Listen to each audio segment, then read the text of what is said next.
اللہ جل وجدہ الکریم کے فضل و کرم سے جمعۃ المبارک کی یہ بابرکت ساعتیں 15 شعبان المعظم کا یہ عظیم الشان دن ہم پا رہے ہیں۔ اللہ تبارک و تعالی اس دن کی برکتیں، اس دن کی رحمتیں ہم سب کو عطا فرمائے۔ ہم اگر چیزوں کو سمجھنا چاہیں تو ہمارے ارد گرد اللہ تبارک و تعالی نے جانداروں کا، بے جان چیزوں کا ایک ایسا نظام بنایا ہے کہ اگر تھوڑی سی عقل استعمال کی جائے، تھوڑا سا غور و فکر کیا جائے تو اس نظام سے، ہمارے ارد گرد کی چیزوں سے ہم بہت بڑے بڑے مسائل کا جو فکری طور پر ہم کو لاحق ہوتے ہیں ان کا حل نکال سکتے ہیں۔ جیسے فرد، ایک انڈیویژل، ایک تنہا شخص اور ایک جماعت، اس کے تعلق کو ہم سمجھنا چاہیں تو دیکھیے چھوٹی چھوٹی سی چیزیں ہیں کہ ہمارا محلہ ہے،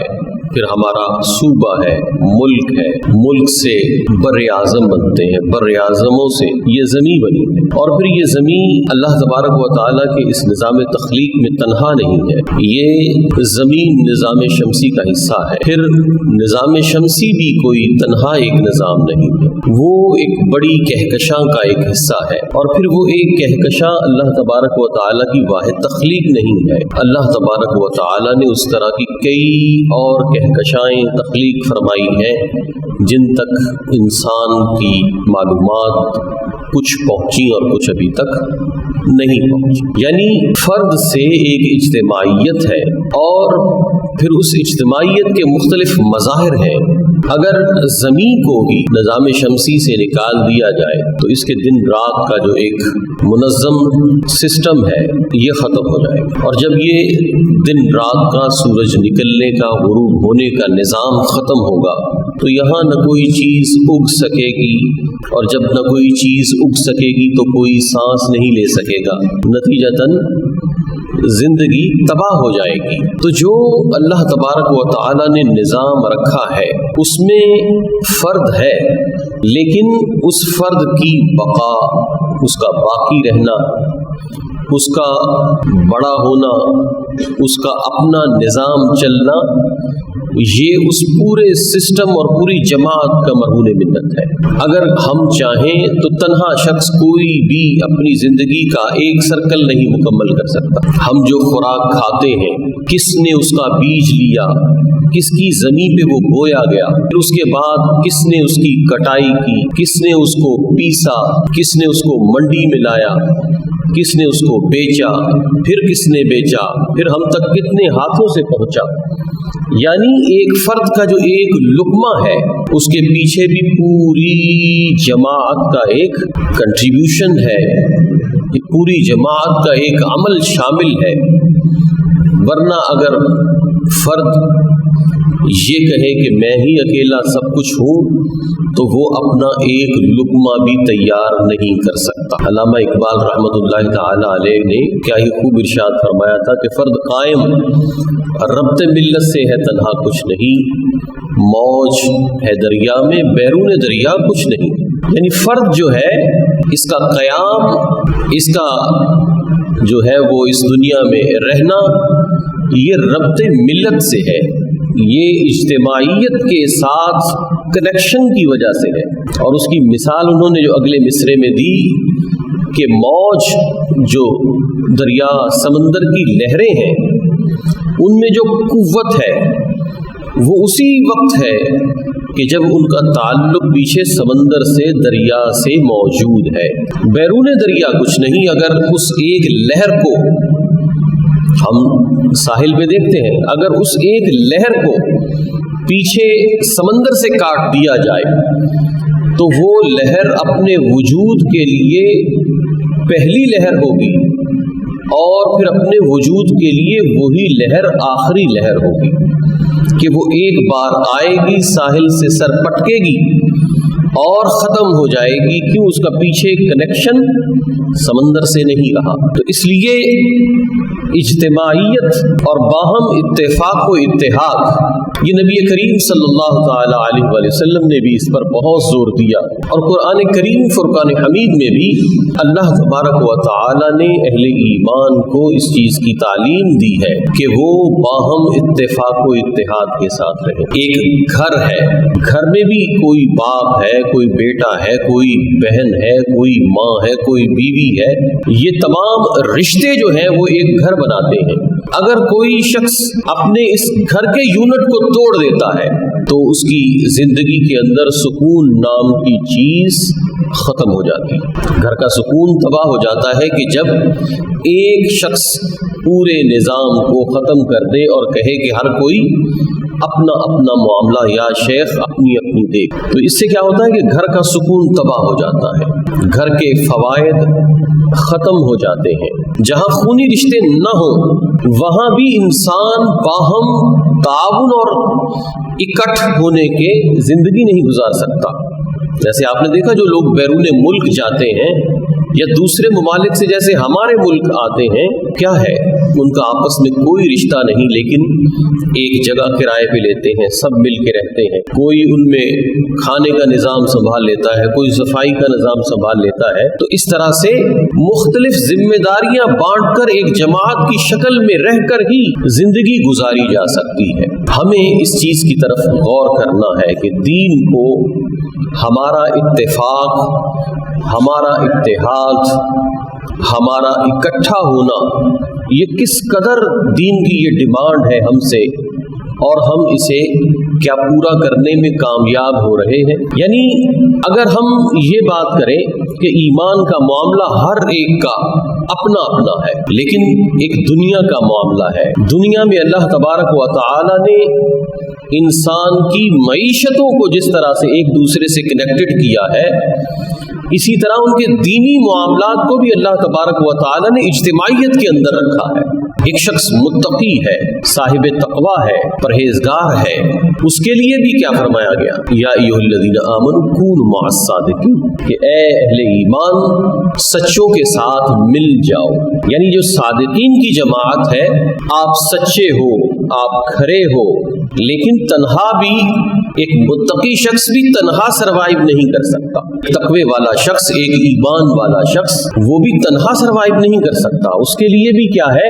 حکم یہی ہے وَكُونُوا مَعَ الصَّادِقِينَ، کہ صادقوں کے ساتھ مل جاؤ، سچوں کے ساتھ مل جاؤ۔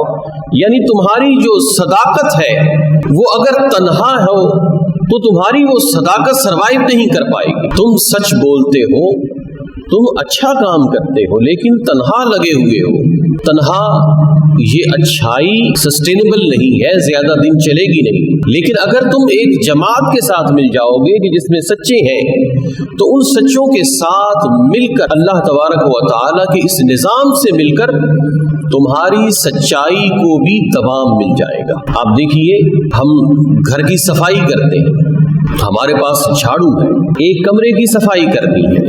اگر میں ایک تنکا پکڑتا ہوں اور تنکا پکڑ کے میں اپنے کمرے کی صفائی کرنا شروع کرتا ہوں، تو شاید مجھے ایک اسکوائر فٹ جگہ کو صاف کرنے کے لیے بھی 1 گھنٹہ لگ جائے۔ لیکن اگر میں ان تنکوں کا ایک مجموعہ بنا لیتا ہوں جسے ہم جھاڑو کہتے ہیں، ان تنکوں کو میں ایک جماعت کی شکل میں جمع کر لیتا ہوں، تو اب اس پورے کمرے کو 10 منٹ میں صاف کیا جا سکتا ہے۔ تو یہ سوچنے اور سمجھنے والے کے لیے اس میں بڑا پیغام ہے کہ جو بے جان چیزیں ہیں، جب ہم ان کو اکٹھا کر لیتے ہیں تو ان کا جو بینیفٹ ہے، ان سے جو فائدہ ہے وہ کئی گنا بڑھ جاتا ہے۔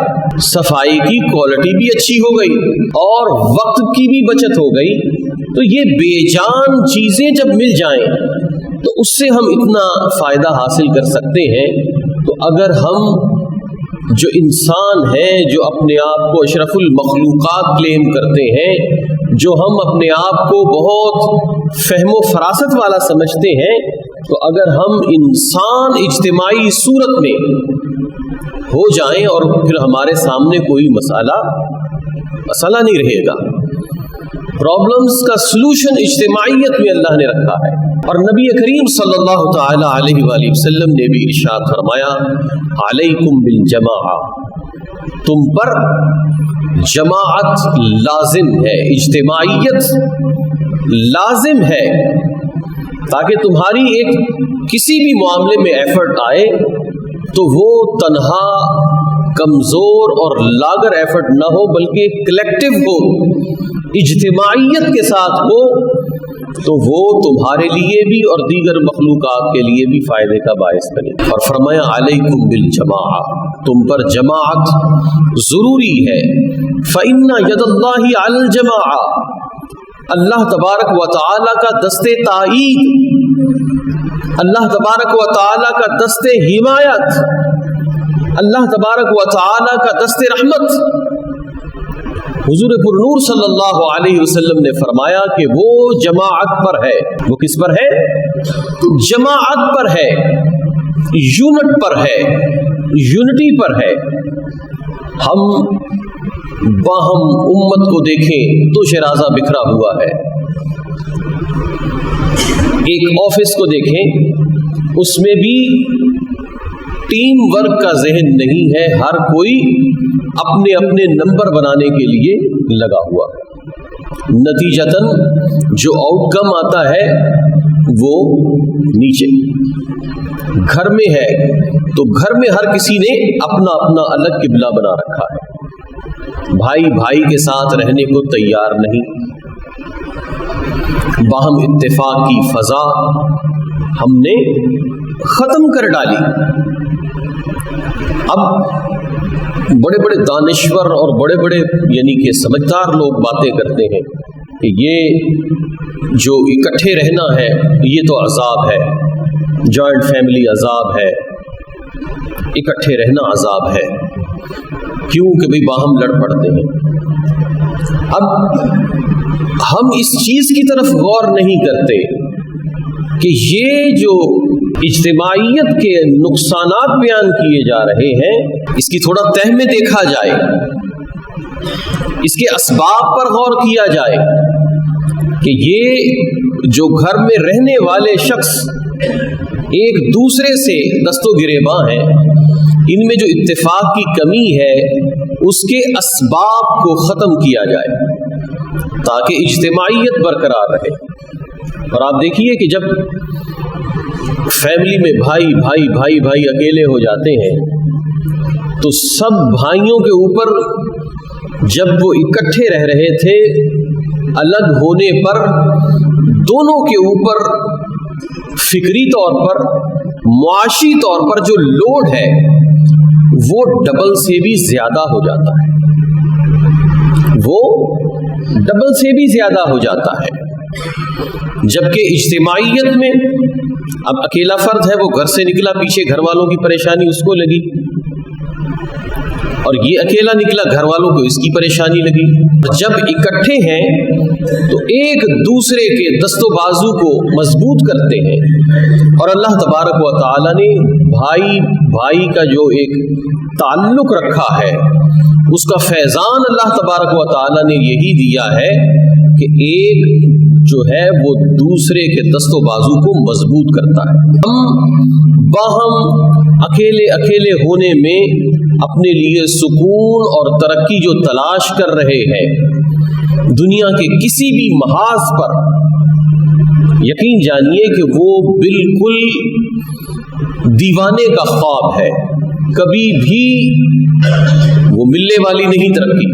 وہ خلاصی اللہ تبارک و تعالی نے جو رکھی ہے وہ اللہ رب العزت نے جماعت پر رکھی ہے، کیونکہ ہم جو مسلمان ہیں، ہمارا سوچنے اور فکر کرنے کا جو ایک ضابطہ ہے وہ ہماری تعلیم کے مرہون منت ہے، اور ہماری تعلیم وہ بھی اسلامی اصولوں پر نہیں ہے، وہ لارڈ میکالے کے نظام کے تحت یہاں رائج ہے۔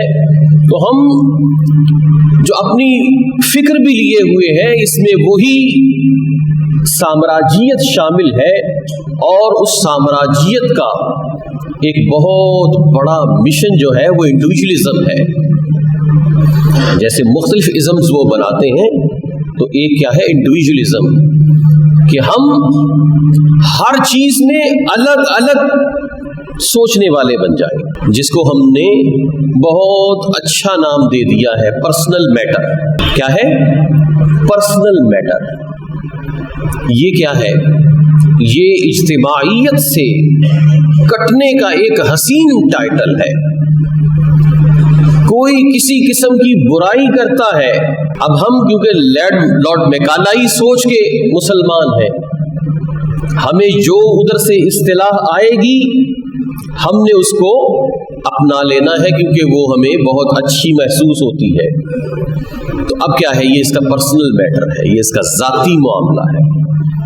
کوئی کسی برائی کے اندر مبتلا ہے، اس کو آپ برا نہ جانیں، یہ اس کا اپنا معاملہ ہے۔